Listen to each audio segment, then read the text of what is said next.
Japon fais-moi peur. Un podcast sur l'univers du Kaidan.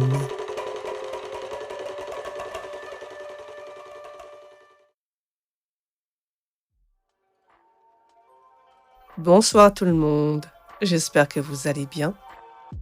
Ce soir, on change un peu d'ambiance. Pas de forêt sombre, pas de vieilles maisons hantées. Je vous emmène sur une plage japonaise. Une plage qui, en plein été, pourrait sembler banale, presque idyllique.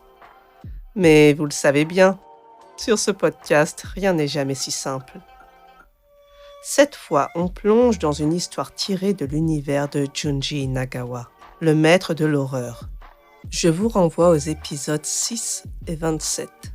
Junji Inagawa est un véritable professionnel dans son domaine. Il parcourt le Japon pour raconter ses histoires, que ce soit sur les plateaux de télévision ou lors d'événements publics. Mais il va également à la rencontre de particuliers pour recueillir les témoignages et les partager avec nous. Cette histoire nous emmène à Hokuriku, une région paisible qui borde la mer du Japon. Idéale pour des vacances, du moins en apparence.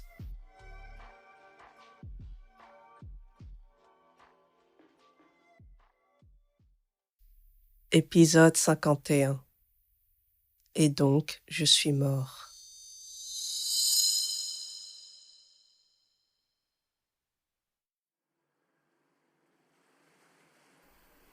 Un été sur la côte de Hokuriku. 3 jeunes marchent le long du rivage. Soudain, tout près, au large où les vagues scintillent, quelque chose surgit brièvement avant de disparaître. C'était quoi ça? Hein? Quoi donc? Non, j'ai cru voir quelque chose là-bas. Il désigna l'endroit lumineux sous les reflets éclatants. Ses 2 compagnons plissèrent les yeux dans cette direction, sans rien distinguer. Y a rien du tout.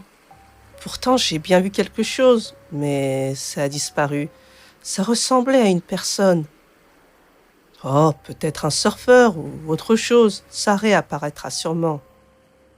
Tout en discutant, les 3 continuèrent à marcher. Le temps passa, mais rien d'autre n'apparut. Une vague impression de peur les traversa alors. Sur le chemin du retour, ils tombèrent sur un panneau planté dans le sable. Ils s'arrêtèrent pour lire. La mer devant cette plage est une zone de courant croisé. Pour votre sécurité, la baignade est interdite.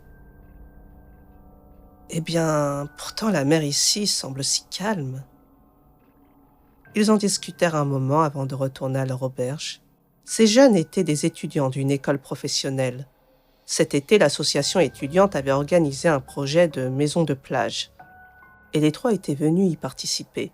Les participants étaient d'années, de disciplines et de classes différentes, libres de venir ou de partir à leur guise, ce qui faisait varier le nombre de présents.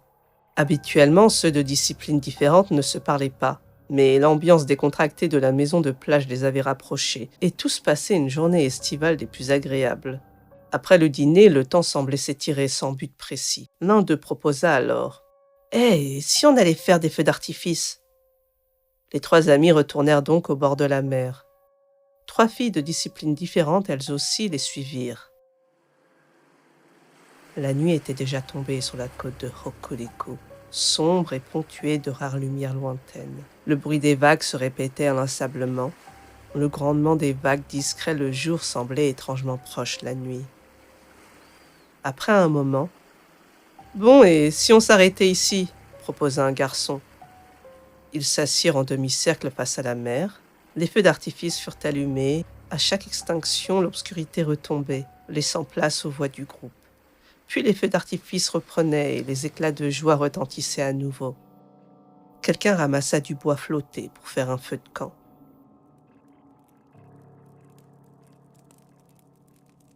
Une fois les feux d'artifice terminés, ils s'assirent autour des flammes. Peu à peu, les discussions dérivèrent vers des histoires effrayantes. Chacun en raconta à son tour, déclenchant des cris de peur chez les filles. Lorsque le tour revint à la dernière fille, le feu s'était amoindri, renforçant l'obscurité autour. Elle se lança avec passion dans son récit, tous captivés par ses paroles. C'est alors qu'un cri retentit d'une autre fille. « Attendez, cette main, c'est à qui ?» Tout le monde se tourna vers elle, découvrant une main blanche posée sur son épaule. Certains crièrent et d'autres rirent nerveusement. Un garçon prit alors la parole. « Laissez-moi raconter mon histoire. » Un inconnu avait rejoint le groupe. Il commença. « Je dérivais sur les vagues quand j'ai aperçu quelque chose briller au loin. C'était étrange, ça ressemblait à un corps humain ou à quelque chose de pourri, noir, peut-être un cadavre. Puis j'ai entendu un bruit derrière moi. En me retournant, un homme me fixait, mais il a disparu sous l'eau. Je pensais être en sécurité, mais quelque chose s'est enroulé autour de ma jambe. Et donc, je suis mort. Et sur ces mots, il s'éloigna vers la mer sombre. Le lendemain matin, après une tempête nocturne, les garçons partirent se promener sur la plage. C'est là qu'ils tombèrent sur un groupe rassemblé et qu'un homme leur dit qu'un cadavre avait été rejeté par la mer. Curieux, ils s'approchèrent. Sous une bâche, le visage découvert du mort était celui de l'inconnu de la veille.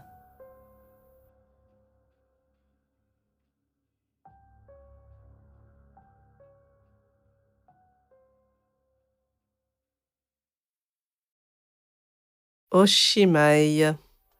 J'espère que cette histoire vous a plu. Elle est courte, mais troublante.